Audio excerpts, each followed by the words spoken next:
Здравейте! Днес ще ви запозная с поредната част от нашия проект Бити жилища по българските земи от праисторическата епоха до наши дни.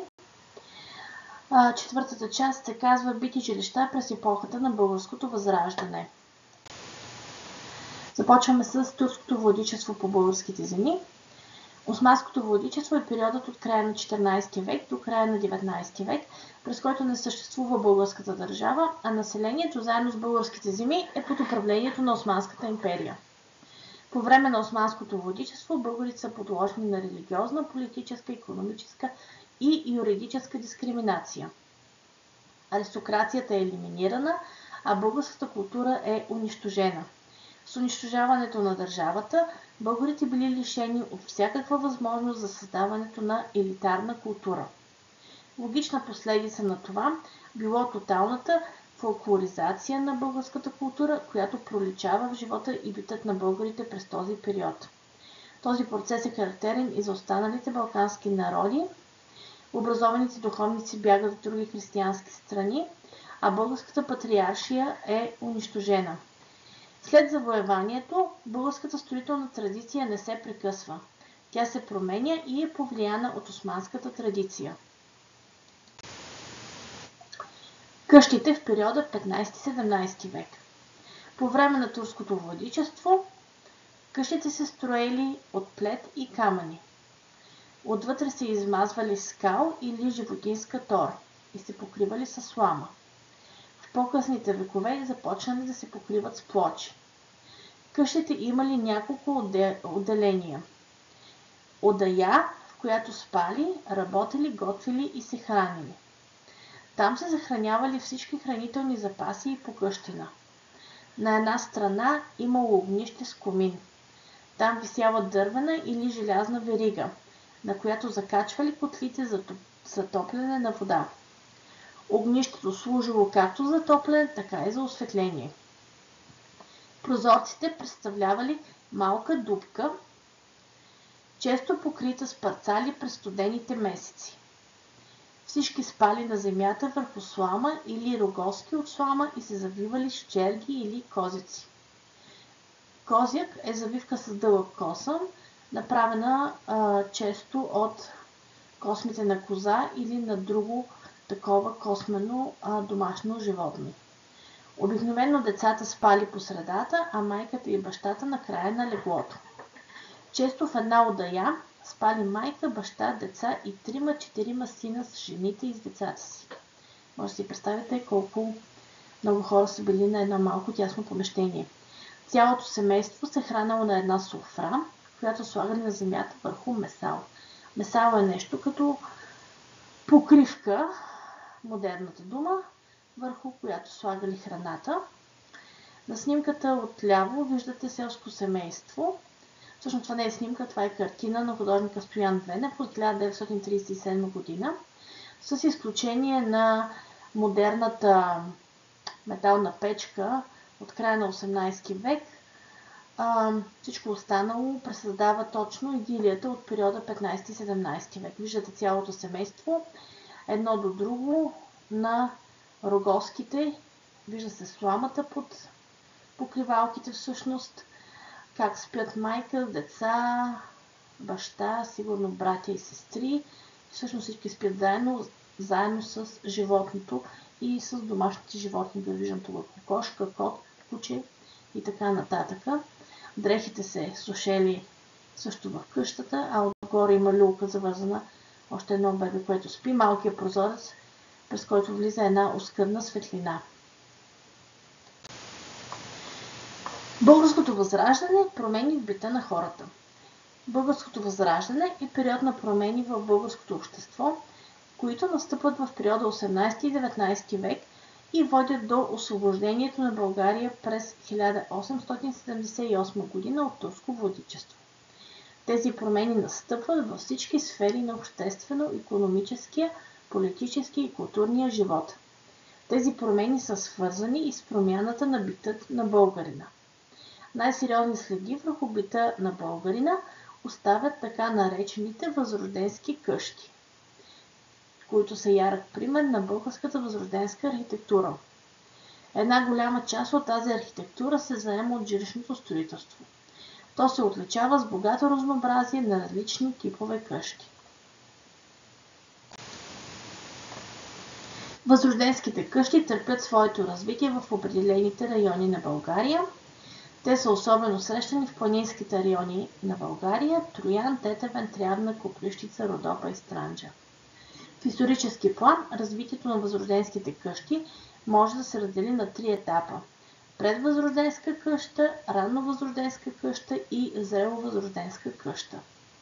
На снимката вляво виждате една такава сграда или едно такова ханче от периода 18-19 век. Снимката е от село Чифлик, община Троян, направена от моя баща, който снима доста такива автентични сгради и къщи, останали от този период, по пътя между Троян и село Чифлик.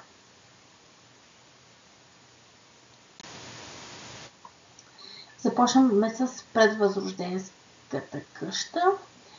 Тя се строи от края на 16 до края на 18 век. Тя била изграждана с дървена блокова конструкция, състояща се от обли и правоъгълни греди. Те били споени с дървени клинове. Най-ярък пример за такава предвъзрожденска къща, това е Павликянската къща в Копривщица. Тя е един от малкото запазени образци на най-ранните дървени приземни къщи от първата половина на 18 век и е била жилище на овчар. Виждате на снимката вляво. Снимката е черно-бяла. Къщата се състои от 2 помещения. Пруст, който има стопанско предназначение, и от жилищно помещение с огнище, наречено в този край на България къщи, в което се влиза през пруста. През цялата главна фасада на къща има навес, това е отвод или чардак, широк 1 метър и 30 см, единия край на който е леко повдигнат на терена и образува одър, или това е място за спане и почивка. Подът в къщи и в пруста е от пръст, таванът от видим гредоред. Искам да кажа, че аз самата не знаех какво означава пруст. Смятам, че пруст това всъщност е някакъв коридор, от който се влиза в друго помещение.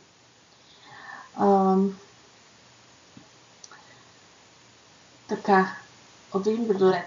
Височината от пода до гредите едва достига 1,95 м, т.е.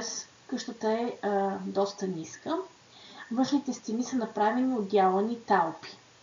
Тази дървена стенна конструкция се нарича стълбово-талпена и е характерна за периода на Възраждането, 18-19 век. Междинната стена между вкъщи и пруста се свързва с външните стени чрез зарязване на дъските една в друга, така наречения венец, характерно за предвъзраждането, 16-17 век. Прозорците са малки дупки без стъкла, които са изрязани в талпите и се затварят отвътре с плъзгащи се дървени капаци. Около средата на 19 век Павликянската къща е пристроена. До помещението в къщи е долепена соба, това е стая с миндери и стенни долапи, в която се влиза от чердака. Под снимката виждате плана на тази къща. Единият план е от 18 век, когато има само 4 помещения, а другия план вече е от 19 век, когато към къщата се добавят тези нови 2 помещения и цялата къща става с 6 помещения. Вторият етап на развитието на възрожденските къщи, това е ранновъзрожденската къща от началото на 18 до края на 18 век. Приземната къща постепенно се изменя и започва строежа на двуетажни къщи. Долният етаж е изграден от камък и служи за мазе или изба или за отглеждане на животни. До вторият етаж се стигало с външна дървена стълба. Тя била разположена на лицевата страна на къщата. Носещата конструкция била дървена. Тези конструкции били много устойчиви и се срещат и до днес в Жеравна, Копривщица, Старият Пловдив. Стопанската дейност се извършвала в приземния етаж, а останалите помещения служили за животни. С нарасналата нужда на стопанина се появяват нови архитектурни решения – кьошкове, колонади, парапети. Един ярък пример от ранновъзрожденска къща от началото на 18 век, това са известните доганови къщи от Копривщица. В днешния си вид те са реконструирани, предимно покривът, който е направен с модерни цигли, но останалата част от къщата, нали, следва линията от този ранновъзрожденски период. Такива ранновъзрожденски постройки имаме и на други места в България. Друг много ярък пример, това е Капиновския манастир. Той също е от периода началото на 18 век. И ако прекарате едни мислени линии на тази дълга сграда, всъщност се образуват различни малки къщи с такъв приземен етаж или изба и с жилищни помещения. В село Брашлян Странджа също има такава ранновъзрожденска къща с приземен етаж, направен от камъни, и горния етаж е направен от греди. Виждате го на трите снимки. Също и село Върбово, Широка лъка, това е в Родопите. Там също има останали къщи, запазили автентичния си вид и до днес от този ранновъзрожденски период. С увеличаването на материалните възможности на българинът нарастват и неговите материални и духовни нужди. Така през средата на 18 век до средата на 19 век говорим за трети период в развитието на възрожденската къща, когато се появяват зрело-възрожденските дървени къщи. Характерна черта на тази къща е ясната планова композиция и честото прилагане на дърворезби по вратите, долапите, полиците и използването на железен обков. В средата на втората половина на 19 век дървената къща се изменя. В приземните етажи се появяват бакалници, складове, кръчми и кафенета. Стълбите стават вътрешни. Някои от къщите се строят на 3 етажа. Приземните етажи се изграждат от вече дебели каменни зидове, а горните с дървена конструкция, така наречена стълбово-талпена система, за която споменах малко по-рано. Виждате две къщи от този период. Те са зрело-възрожденски.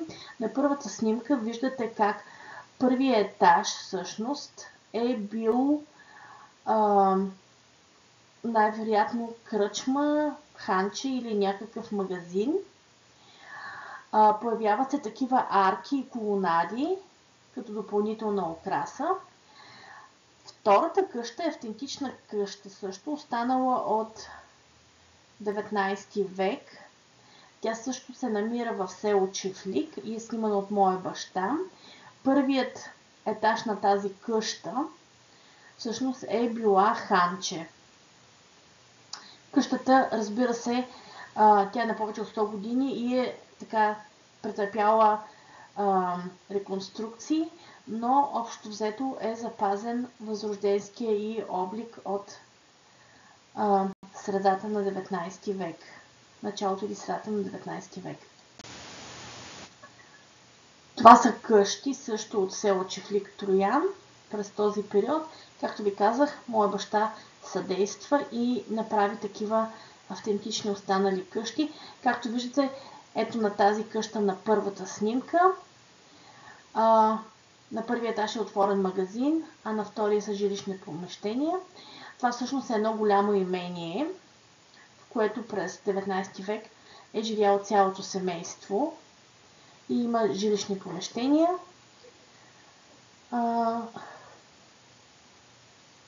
Нататък всъщност това са автентични къщи от този период. Тази снимка от средната снимка също показва, че Първият етаж е бил ханче или магазин, както и снимката от дясната страна е по същия начин. Изобщо в тези възрожденски къщи през този период, от този късен 19 век, всички първи етажи са били направени като кръчми, ханчета или магазини. Тези къщи тук вече са реставрирани модерни къщи от Стария Пловдив, от Велико Търново, от Дряново. Както виждате, дори когато, ако сте ходили там и сте се разхождали, винаги първият етаж всъщност е магазин с сувенири или за нещо друго. Но общо взето всичките запазват архаичния си вид, въпреки че са реконструирани. Ето още автентични къщи, дори които не са реконструирани. Виждате така гредите и талпите. Те са така под наклон сложени при изграждането на стените. Значи между каменната зидария през този период за подсилване се слагали греди и талпи. Стените били от преплетени прътове и колови, измазани отвътре и отвън. Тази конструкция постепенно се наложила в цялата страна и била предпочитаното строителство до периода на индустриализацията. Освен този тип строителство, имало и по-просто и достъпно строителство, предимно в бедните райони. Там се използвала само скелетно-гредова конструкция, направена от дървени колони и плетени от пръти и колове стени. Те били измазани с глина и белосвани с вар. Тези снимки са, както казах, автентични, също от село Чифлик, Троянска община. За заключение може да кажем следното. Възрожденските къщи са ясен представител на възрожденската архитектура и търпят развитие през различните периоди. Те се характеризират с смесица от стилове и влияния. В строителството на възрожденските къщи може да видим разлика в използваните материали в различните краища на страната. Като цяло, строителството на тези къщи носи един общ дух и тези къщи могат да бъдат винаги ясно разпознати. Първият етаж се използвал обикновено за работни и битови цели.